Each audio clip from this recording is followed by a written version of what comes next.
Today, we're going to talk about the exotic LMG BlueScreen. It is introduced to the Division 2 in Title Update 15. We have a full DPS build that you can put together today. We will show you how we recalibrate it for maximum impact.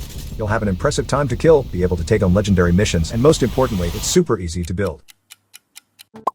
Welcome to Jumpstart Gaming. If you are looking for a DPS-focused BlueScreen build, one that you can use to kill anything that bleeds and literally disrupt everything else, you have come to the right place. This min-max build can hit up to 913,000 headshot damage, and with some practice, I have completed the first 3 waves of legendary DUA in 1 minute and 28 seconds. While I'm confident you'll do it faster, I am actually surprised by what BlueScreen can do. I believe many would have dropped the BlueScreen in the stash as soon as they got it, especially when reading the wall of text.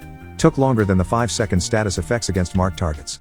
So, if we are going to use BlueScreen in a DPS-focused build, it makes sense in context to compare it against the other 2 exotic LMGs in the Division 2. We will start by comparing the DPS, rounds per minute accuracy and stability.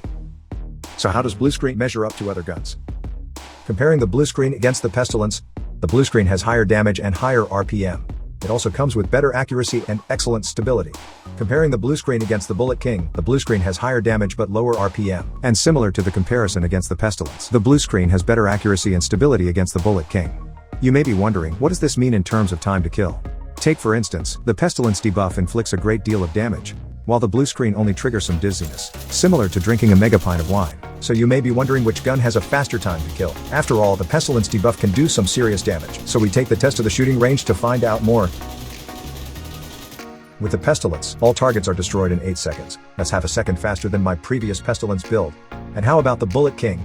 If you recall, we have clocked 6.8 seconds in my previous video. Can we still do the same? Yes, we can. Swapping to the BlueScreen, we run the same test for comparison. With higher damage per hit, the BlueScreen time to kill is 6.7 seconds, 0.1 seconds faster than the Bullet King, and 1.3 seconds faster than the Pestilence. In addition to having a faster time to kill, the BlueScreen disrupts both mechanical and human targets, stopping their attacks where they stand. Also forces human targets out of cover, especially the ones suppressed by the firing from LMG. They will stagger out of cover involuntarily, like an intoxicated cockroach shuffling off its mortal coil. This allows you to fully utilize the attribute for damage to target out of cover. At the same time, the disruption allows you to take free shots at the enemies, while starting another stack of disruptor rounds. In a way, the BlueScreen's disruptor rounds have similar effects like the Scorpio's disorientation. The advantage of using the BlueScreen is the distance between you and your targets, providing you a safety buffer for better survivability. Unlike the Scorpio, you can disorientate multiple targets, like a status effects player, without having to invest in skill tier. You can also make use of the Vile Mask to provide a little more damage against enemies under status effects. The only way to maximize the impact of the Vile Mask is to mark more targets, because the toxic damage from the Vile Mask is quite low, unless you are running the Demolition Spec and China Light gear. You may be wondering why I am using the Negotiator's gear set. The BlueScreen requires you to mark targets, which is the same mechanics for the Negotiator. In fact, I feel more eager to mark targets now. The synergy is just great.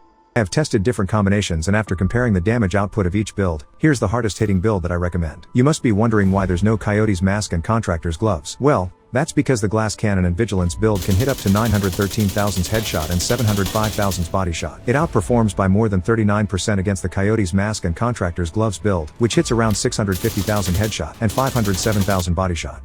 As always, I will test my build at the entrance of the District Union Arena, Legendary Solo. Following that, we will take a closer look at the build. Whilst it's important to have an efficient time to kill, the focus is to demonstrate how the build handles the 3 waves of enemies, like proof of concept. We have to remember that we're using a full red glass cannon, so we'll need to be more aware of our surroundings. Pay more attention to the grenadiers, the mini tanks, and getting flanked by the enemies. The BlueScreen performs like the AKM assault rifle with double the mag size and far better stability.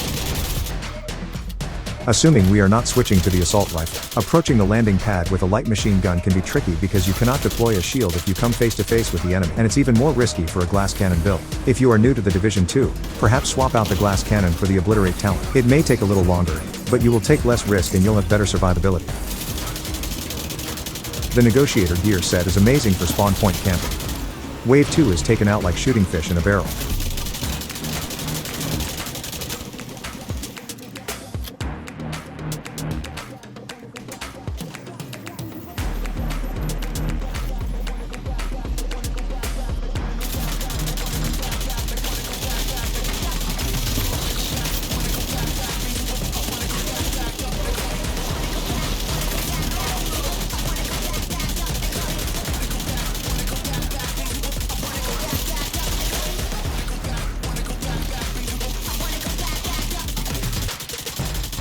So there we have it, completing the entrance to the District Union Arena in 1 minute and 28 seconds. Coming up next, we will go through the build in greater details. Starting with the Specialization. We are using Gunner Specialization for this build, primarily for the following passive talents. Every third reload is 50% faster. Getting 10% armor for every enemy killed. Having Riot Foam Grenade to ensnare enemies. Getting back 10% of total ammo capacity every 60 seconds. And having 5% increase in rate of fire on kill, for 5 seconds. Using my current setup, the BlueScreen LMG has 134,000 total damage and 660 rounds per minute. My attributes are not maxed out, so I have 12.6% LMG damage, 10% damage to target out of cover, and 6% damage to armor. Shooting an enemy marks that enemy and adds a stack to the agent, up to a count of 50. Depending on the number of stacks you have accumulated, deploying a non-shield skill will trigger different status effects on the marked enemies for 5 seconds. At the same time, it will remove all stacks on agent. I would normally try to accumulate up to 50 stacks. At full stack, you can pulse, disrupt, and disorient all marked targets and all hostiles within 10 meters of marked targets for 5 seconds. This effect will be triggered if any marked enemy is killed. The mods on the BlueScreen include 10% reload speed, 15% weapon handling, 10% stability, and 10% rate of fire. We have 59% critical hit chance and 149% critical hit damage. For the secondary, I'm using the Police M4. It's one of the best weapons for the Negotiator's gear set. Now, let's take a closer look at the gear set. The Negotiator's mask gives us 15% weapon damage, 6% critical hit chance and 12% critical hit damage. The Negotiator's gloves give us 15% critical hit chance for the 2-piece bonus, on top of 15% weapon damage and 12% critical hit damage. The Negotiator's holster gives us 20% critical hit damage for the 3-piece bonus, in addition to 15% weapon damage and 12% critical hit damage. And the Negotiator's knee pads give us the Hostile Negotiations talent for the 4-piece bonus, as well as 15% weapon damage and 12% critical hit damage. With Hostile Negotiations, critical hits mark enemies for 20 seconds, up to 3 marks. When you critically hit a marked enemy, all other marked enemies take 60% of the damage dealt. And whenever a marked enemy dies, you gain 2% critical hit damage, stacking up to 20 times, or until combat ends. With the Cheska Vigilance Backpack, we have 10% critical hit chance from the brand set. 15% weapon damage, 12% critical hit damage, 6% critical hit chance. And another 6% critical hit chance from the mod. The Vigilance talent increases total weapon damage by 25% and taking damage will disable it for 4 seconds. Looking at the chest piece, we have a Petrov glass cannon. The Petrov brand set will provide us an extra 10% LMG damage. The talent glass cannon amplifies all damage by 25%. The downside is, all damage you take is amplified by 50%. In addition to the brand set bonus and glass cannon talent, we have 15% weapon damage, 6% critical hit chance, 12% critical hit damage, and another 6% critical hit chance from the mod. If you want a more forgiving build, you can swap out the glass cannon for Obliterate. And here's the setup for the turret and stinger hive that's used in the video. Well, that's all I have for you today. If you find this video helpful or informative, make sure you leave that thumbs up, subscribe for more updated content, and ring that notification bell so that you don't miss any new video.